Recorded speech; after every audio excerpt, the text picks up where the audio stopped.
पे कंपनी काम तो करना है, स्कूल का काम भी करना है। मेहनत हमारी, लूट तुम्हारी नहीं चलेगी, नहीं चलेगी।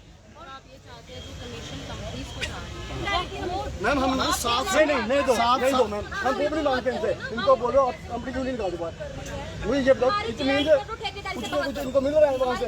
ये मैम शिक्षा का शोषण है, ये 3-4 अरबों का प्रोजेक्ट है मैम, बिलियंस में आता है मैम इसमें।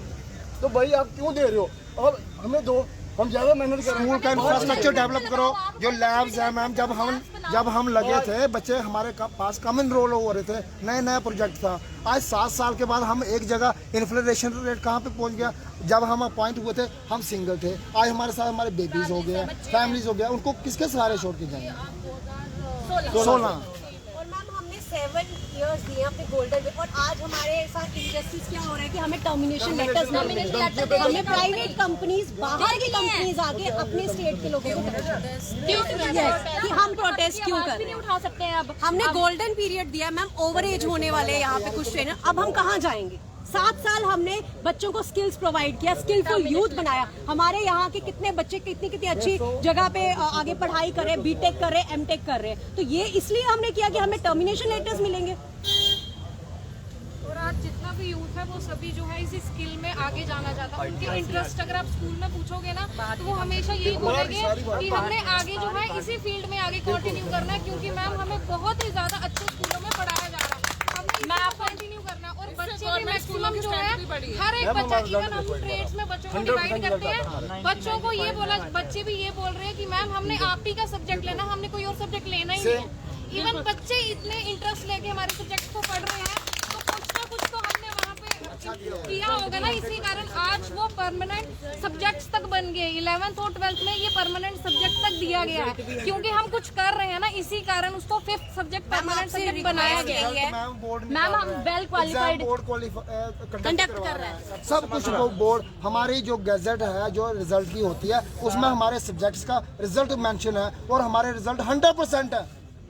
हम सिर्फ जॉब पॉलिसी की नहीं डिमांड, हम अपने मेहनत का पैसा मांग रहे हैं। और 7 साल मैम एक गोल्डन पीरियड एरा दिया हमें अपने लाइफ में। अब कहाँ वापस आना है क्या? आज इनके पास जाते हैं टर्मिनेशन लेटर। और मैम यही रिक्वेस्ट करते हैं आपसे कि आप एडमिनिस्ट्रेशन को बोलें कि जो क्वालिफाइड यूथ है आज 8 दिनों से, पिछले 8 दिनों से सड़कों पर है, हमारा स्कूल का वर्क सफर कर रहा है। हम नहीं चाहते कि बच्चे हमारे साथ, तो हम यही रिक्वेस्ट करते हैं कि आप प्लीज एडमिनिस्ट्रेशन को बोलिए कि जो हमारी डिमांड है एटलीस्ट उस पर कुछ एश्योरेंस तो दे ऑन राइट रिटर्न में, मतलब ब्लैक एंड व्हाइट में। हमें वर्बली एश्योरेंस नहीं चाहिए। पिछले 7 सालों से हम वर्बली एश्योरेंस ही सुनते जा रहे हैं, उसका कोई लेना देना नहीं है। हमें ऑन रिकॉर्ड कुछ चाहिए बस। अगर आप हमसे नहीं पूछो, आप जाके हमारे स्कूल से जाए, हमारे बच्चों से बात करें, हमारे प्रिंसिपल से, इवन जो टीचर्स भी है ना, लेक्चरर्स, प्रिंसिपल्स, इवन वो हमारे फेवर में है कि आपके साथ इनजस्टिस हो रहा है, आपको इतनी सैलरी क्यों मिल रही है, आप कैसे जो है काम करोगे इस पे। यार चलो ठीक है मैम, मगर एक कठुआ बिलावर से लगा हुआ कहीं रजौरी में पोस्टेड है, उसको रूम लेना है, उसको खाना खाना है, उसको फैमिली को रखना है। वो अगर घर भी आएगा 2 बार महीने का, उसका तो मतलब गुजारा ही नहीं। और 4-4 महीने ये लोग सैलरी नहीं देते। नहीं देखो, आपके टीचर्स लगे हुए हैं तो स्किल इंस्टीट्यूशंस में लगे हैं, जैसे पॉलिटिक्स। नहीं मैम, हम गवर्नमेंट हाई सेकेंडरी स्कूल्स में टीचिंग कराते हैं, 9th, 10th, 11th, 12th को बच्चों को पढ़ाते हैं। हम वोकेशनल टीचर्स हैं। अब हर स्कूलों में 2 टेक्निकल पढ़ाने हैं। और 6th ऑनवर्ड भी, अब ये 6th ऑनवर्ड जो नया इसका गाइडलाइंस आई है PAB की, वो 6th ऑनवर्ड इम्प्लीमेंट होने वाला है मैम। एंड वी आर हमारे यहाँ यूथ ने मल्टीनेशनल कंपनी से जॉब छोड़ी, इसलिए छोड़ी कि अपने JNK के यूथ को हम पढ़ाएंगे, इनको स्किल प्रोवाइड करेंगे, और हम यूथ को पढ़ा रहे हैं, स्किल्स दे रहे हैं। तो अब हमारा यूथ यहाँ पे बैठा है, हम सड़कों पे बैठे हैं, तो हमारा जो यूथ, हम जिनको हम पढ़ाते हैं, वो जब देखेंगे कि हमारे जो टीचर्स है जो हमें पढ़ाते हैं वही रोड पे बैठेंगे, तो वो क्या स्किल्स हमसे लेंगे। आपसे भी जानना चाहेंगे, आज आप इन बच्चों की सुध लेने के लिए आए हैं, क्योंकि लगातार जम्मू में दुर्भाग्य है कि हर कोई प्रदर्शन पे बैठा है, सुनवाई जो है वो किसी तरफ नहीं होती। आज आप इनसे मिलने आई हैं, क्या कुछ लगता है क्या इनकी सुनवाई हो जाएगी? जो वोकेशनल ट्रेनर्स हैं उनको भी अब धरने प्रदर्शन करने पड़ रहे हैं। जी हाँ, वोकेशनल ट्रेनर्स एसोसिएशन की तरफ से मुझे कांटेक्ट किया गया, और